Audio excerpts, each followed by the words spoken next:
याकुबको पत्र अध्याय 1। परमेश्वर र प्रभु यीशु ख्रीष्टका सेवक याकुबबाट तित्तर भइरहेका 12 कुललाई सलाम। हे मेरा भाइ हो, तिमीहरू अनेक किसिमका परीक्षाहरूमा पर्दा पूरा आनन्द सम्झ, यो जानेर कि तिमीहरूको विश्वासको जाँचले धीरज उत्पन्न गराउँछ। तर धीरजलाई त्यसको पूरा काम गर्न देऊ औ तिमीहरूमा कुनै कुराको अभाव नभएर सिद्ध र पूर्ण हौ। तर यदि तिमीहरूमध्ये कसैलाई बुद्धिको घटी छ भने उदार चित्तसँग नझर्किकन दिनुहुने परमेश्वरसित त्यसले मागोस् र त्यसलाई सो दिइनेछ। तर त्यसले केही पनि सन्देह नगरी विश्वाससित मागोस्। सन्देह गर्ने चाहिँ बतासले हुत्तिएर उचाल्दै पछाड्दै गरेका समुद्रका लहरी समान हुनेछ। किनकि त्यस मानिसले यस्तो नसम्झोस् कि उसले प्रभुबाट केही पाउनेछ। दोहोरो मन भएको मानिस उसको सबै चालचलनमा चञ्चल हुन्छ। नीचो दर्जाको भाइले आफूले उच्च पद पाएकोमा गर्व गरोस् औ धनी चाहिँ आफू नीचो भएकोमा, किनभने घाँसको फूल जस्तो त्यो बित्ती जानेछ। किनभने गर्म हावासाथ सूर्य उदय हुन्छ र घाँसलाई सुकाइदिन्छ औ फूल झर्छ र त्यसको शोभा नष्ट हुन्छ। त्यसै गरी धनी मानिस पनि आफ्नै मार्गमा ओइलाएर जान्छ। धन्य त्यो मानिस जो परीक्षामा स्थिर रहन्छ, किनभने त्यसको जाँच भइसकेपछि प्रभुबाट उहाँलाई प्रेम गर्नेहरूलाई दिनेछु भन्ने प्रतिज्ञा गर्नुभएको जीवनको मुकुट त्यसले पाउनेछ। परीक्षामा पर्दा कुनै मानिसले पनि यसो नभनोस्, परमेश्वरबाट मेरो परीक्षा भएको छ। किनभने कुनै खराब कुराबाट परमेश्वरको परीक्षा हुन सक्दैन औ उहाँ आफैले कुनै मानिसको परीक्षा गर्नुहुन्न। तर हरेक मानिस आफ्नै तृष्णाबाट खिची लोभिएर परीक्षामा पर्दछ। तब तृष्णा गर्भवती भएर पापलाई जन्माउँछ र पाप पूरा बढेपछि मृत्यु उत्पन्न गराउँछ। मेरो प्यारा भाइ हो, धोकामा नपर। हरेक असल दान र हरेक उत्तम वरदान माथिबाटकै हो र ज्योतिका पिताबाट आउँछ, जसमा कहिले अदल बदल हुने र फेरिने छाया छैन। उहाँको सृष्टि मध्येमा अगौटे फलको किसिम हामी हौं भनेर सत्य वचनद्वारा उहाँको आफ्नै इच्छाबाट उहाँले हामीलाई सृष्टि गर्नुभयो। मेरा प्यारा भाइ हो, तिमीहरूलाई यो थाहा छ। तर हरेक मानिस सुन्नलाई छिटो, बोल्नलाई ढिलो र रिसाउनलाई धीमा होस्। किनभने मानिसको क्रोधले परमेश्वरको धार्मिकतालाई समर्थन गर्दैन। यसै कारण सबै फोहोर र वैरभावलाई हटाऊ र तिमीहरूको प्राणलाई उद्धार गर्न सक्ने रोपिराखेको वचनलाई नम्रतापूर्वक धारण गर। तर वचन पालन गर्ने हौ, आफूलाई धोका दिएर सुन्ने मात्र होइन। किनभने यदि कसैले वचन सुनेर त्यस बमोजिम गरेन भने त त्यो आफ्नो स्वाभाविक मुख ऐनामा हेर्ने मानिस जस्तो मात्र हुनेछ। किनकि त्यसले आफूले आफूलाई देख्दछ र आफ्नो बाटो लाग्छ। तर कस्तो किसिमको मानिस थिए भने तुरन्तै बिर्सिहाल्छ।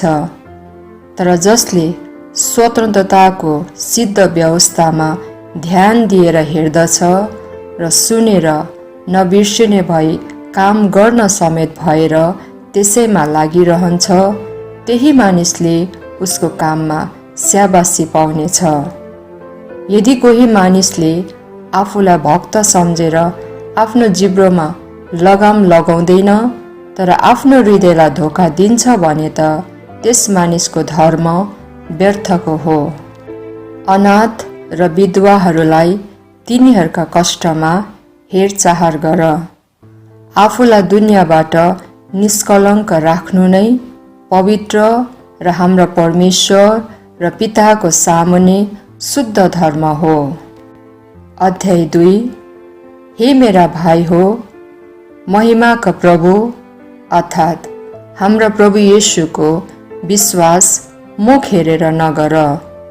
किनभने यदि कोही मानिस सुनको औँठी र राम्रा लुगा लगाएर तिमीहरूको सभाघरमा आयो र कुनै एउटा गरिब पनि जुत्रो लुगा लाएर आयो भने औ तिमीहरूले सो राम्रो लुगा लाउनेलाई आदर गरेर यहाँ राम्रो ठाउँमा बस भन्छौ र त्यस गरिबलाई चाहिँ त त्यही उभि बस अथवा मेरो पाउदानमानि बस भन्छौ भने के तिमीहरू आफ्नै बीचमा पक्षपाती र कुविचारले न्याय गर्ने ठहरिएनौ?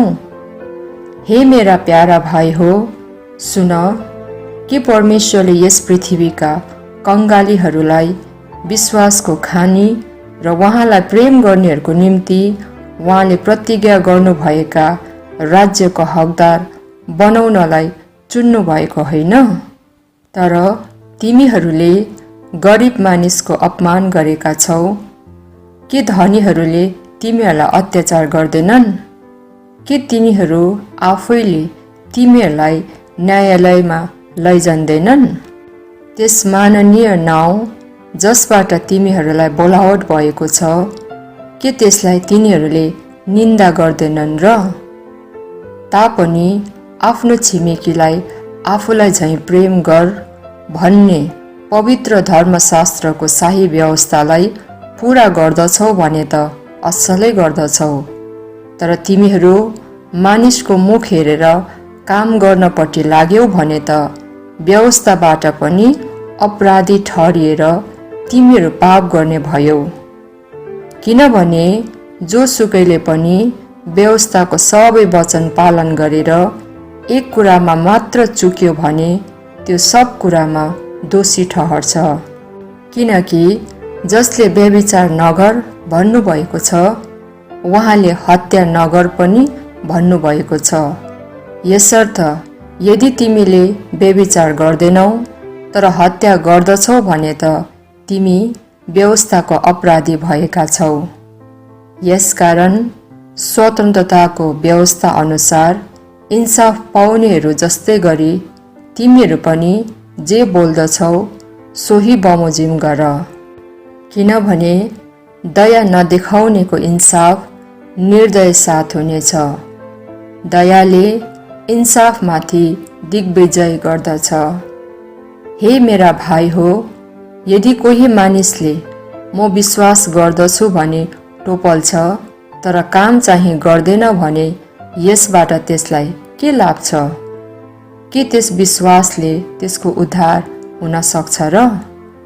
यदि कोही भाइ या बहिनी जुत्रे झाम्रे छ र त्यसलाई दिनहुँको खानालाई अपुग छ र तिमीहरूमध्ये कसैले तिनीहरूलाई शान्तिसँग जाओ, तातो भएर पेटभरि खाओ भनेर मात्र भन्दछ तर त्यसको शरीरलाई चाहिने कुराहरू चाहिँ तिमीहरू दिँदैनौ भने यसबाट के लाभ छ?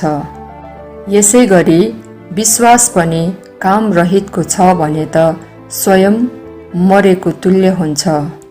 हो, कसैले भन्ने छ तसँग विश्वास छ र मसँग काम छ। तैले गरेका कामहरू बाहेकको तेरो विश्वास मलाई देखा र म मेरो विश्वास मेरा कामहरूद्वारा तँलाई देखाउँला। परमेश्वर एउटै हुनुहुन्छ भन्ने तँलाई विश्वास छ, त्यो बढिया हो। भूतात्माहरूले पनि विश्वास गर्दछ र थरथर काँप्छ। तर हे बेकममा मानिस, काम बिनाको विश्वास व्यर्थ छ भन्ने के त जान्न चाहन्छस्? जब हाम्रा पुर्खा अब्राहमले आफ्नो छोरा इसाकलाई वेदीमाथि अर्पण गरेका थिए, के उनी कामैले ठिक ठहरिएका होइनन् र? विश्वासले उनका कामको साथसाथ काम गरेको र कामबाट विश्वास सिद्ध भएको तँ देख्दछस्। अनि धर्मशास्त्रको यसो भन्ने वचन पूरा भयो, अब्राहमले परमेश्वरमा विश्वास गरे र यो उनको निम्ति धार्मिकता गनियो र उनी परमेश्वरका मित्र कहलिए। तिमीहरू देख्दछौ कि कामबाट मानिस धर्मी ठहरिँदो रहेछ र विश्वासबाट मात्र होइन। यस्तै गरी राहाब वेश्याले पनि जब त्यसले दूतहरूलाई सत्कार गरेर तिनीहरूलाई अर्कै बाटो पठाई, तब सो कामैबाट त्यो ठिक ठहरिएकी होइन र? किनभने जसरी शरीर आत्मा बिना मरेको हुन्छ, त्यस्तै गरी विश्वास पनि काम बिना मरेको हुन्छ। अध्याय 3। हे मेरा भाइ हो, हामीले ज्यादै दोष पाउने छौँ भनी जानेर धेरैजना शिक्षक नबन, किनभने धेरै कुरामा हामी चुक्दछौँ। जो मानिस वचनमा चुक्दैन, त्यो आफ्नो सारा शरीरमा पनि लगाम कस्न सक्ने सिद्ध मानिस हुन्छ। यदि हामीले घोडाहरूका मुखमा डोकडीहरू लगायौँ भने तिनीहरूले हामीलाई मानुन् भन्नको खातिर तिनीहरूका सारा शरीर पनि हामी काबु पार्न सक्छौँ। हेर त, जहाजहरू जो तेज हावाबाट चल्दछ, ती ठुला ठुला भए तापनि एउटा कर्णद्वारा कर्णधारले आफ्नो मन लागेको दिशातिर फर्काउँछ। त्यस्तै जिब्रो पनि एउटा सानो इन्द्रिय भएर ठुला ठुला कुराको अभिमान गर्दछ। हेर, एक सानो आगोको झिल्काले कसरी बडे बडे वन स्वाहा पार्दछ, औ जिब्रो पनि एउटा आगो नै हो। जिब्रो हाम्रा इन्द्रियहरूमध्ये अधर्मको एक दुनियाँ हो, जसले सारा शरीरभरि कलङ्क लगाउँछ र प्रकृतिको चक्रमा आगो लगाइदिन्छ औ नरकको आगोमा जलेर रहन्छ। किनभने हरेक किसिमका जन्तु र पक्षीहरू, घस्रने जन्तुहरू र समुद्रका जीव जन्तुहरू मानिस जातिबाट नै तह लगाएको छ र तह पनि लगाइन्छ। तर जिब्रोलाई भने कुनै मानिसले पनि तह लाउन सक्दैन। यो भयङ्कर विषले भरिएको चञ्चल बदमास हो। यसबाट हामीले प्रभु र पिताको प्रशंसा गर्दछौँ र यसैबाट हामी परमेश्वरको शकलमा बनेका मानिसहरूलाई श्राप्द पनि छौँ। एउटै मुखबाट आशीर्वाद र श्राप निस्कन्छन्। हे मेरा भाइ हो, यस्तो कुरा हुन नपाओस्। के फोहराको एउटै मुहानबाट मिठो र तितो पानी बग्छ र? हे मेरा भाइ हो, के नेभाराको बोटमा भद्राक्ष वा दाखको बोटमा नेभारा फल्न सक्छ र? नुनिलो पानीबाट पनि मिठो पानी निस्कन सक्दैन। तिमीहरूमा ज्ञानी र समझदार जो छ, त्यसैले ज्ञानको नम्रतासित आफ्नो काम बढिया चालचलनबाट देखाओस्। तर यदि तिमीहरूका हृदयमा कठोर इबी र विरोध छ भने घमण्ड नगर र सत्यको विरुद्धमा झुट नबोल। यो ज्ञान माथिबाट आउने ज्ञान होइन, तर यो त सांसारिक, स्वाभाविक र शैतानिक ज्ञान हो। किनभने जहाँ इबी र विरोध हुन्छ, त्यहाँ डाहा र हरेक किसिमको भ्रष्ट काम हुन्छ। तर जुन ज्ञान माथिबाट आउँछ, पहिले त त्यो पवित्र, त्यसपछि मिलापी, कोमल, मृदु भाव, दया र बढिया फलले भरिएको औ पक्षपात रहित र कपट रहित हुन्छ। औ मेलमिलाप खोज्नेहरूका निम्ति धर्मको फल मिलापमै रोपिन्छ। अध्याय 4। तिमीहरूमा लडाईँ कहाँबाट आउँछ? औ झगडा कहाँबाट आउँछ? तिमीहरूको अङ्गमा सङ्ग्राम गर्ने तिमीहरूका सुखविलासबाटै होइन र? तिमीहरू इच्छा गर्दछौ र तिमीहरूले पाउँदैनौ।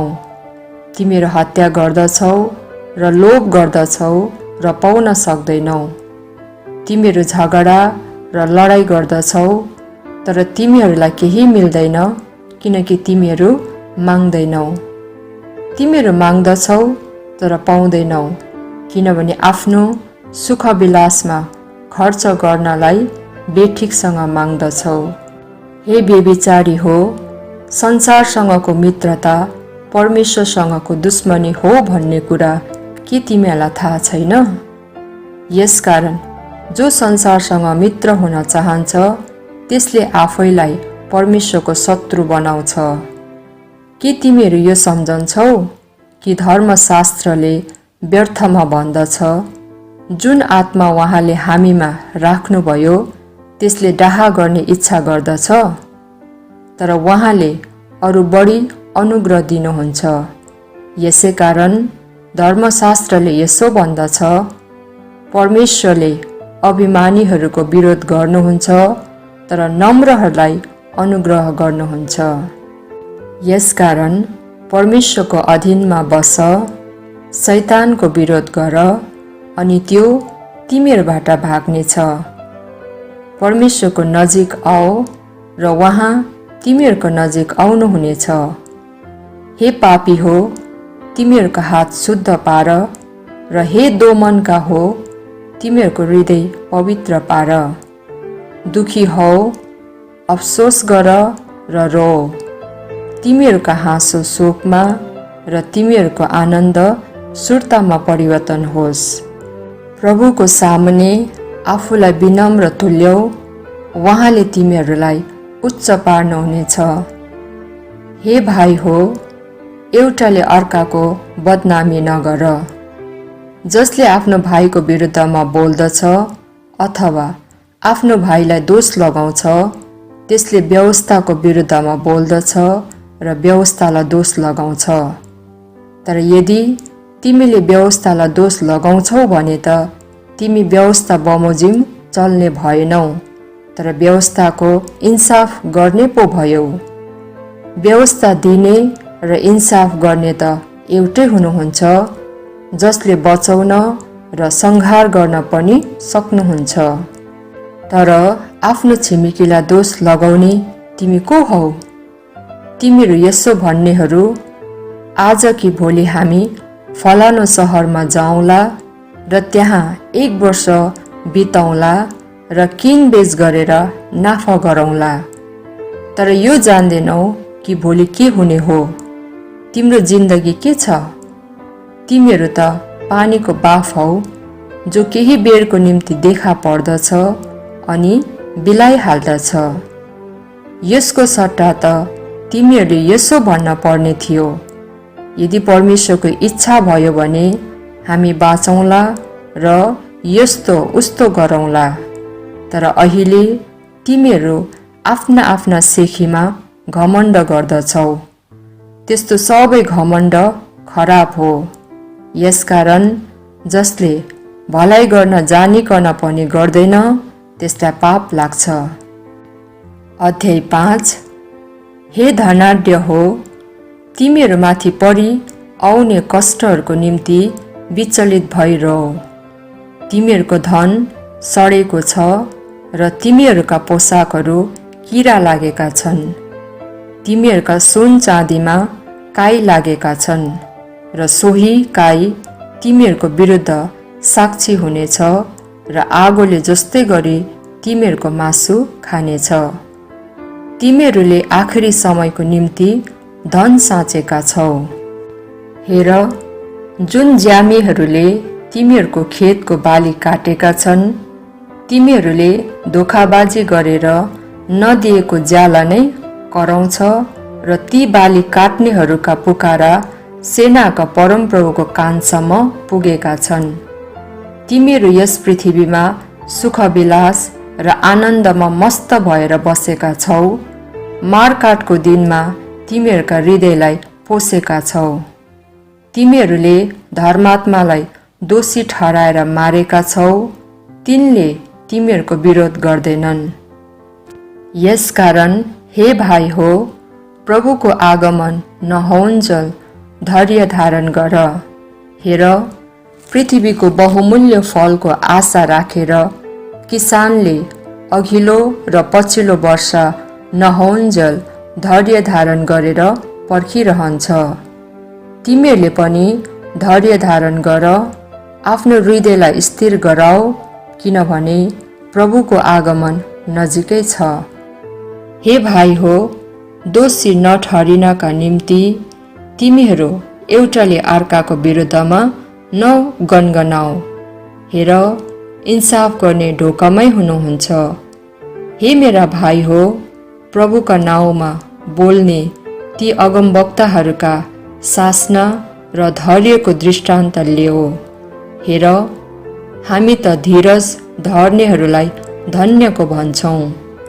तिमीहरूले अय्युबको स्थिरताको विषयमा सुनेका छौ र प्रभुको अन्त्य पनि देखेकै छौ कि प्रभु कस्तो ठिट्टाइमा भरपुर र कृपालु हुनुहुन्छ।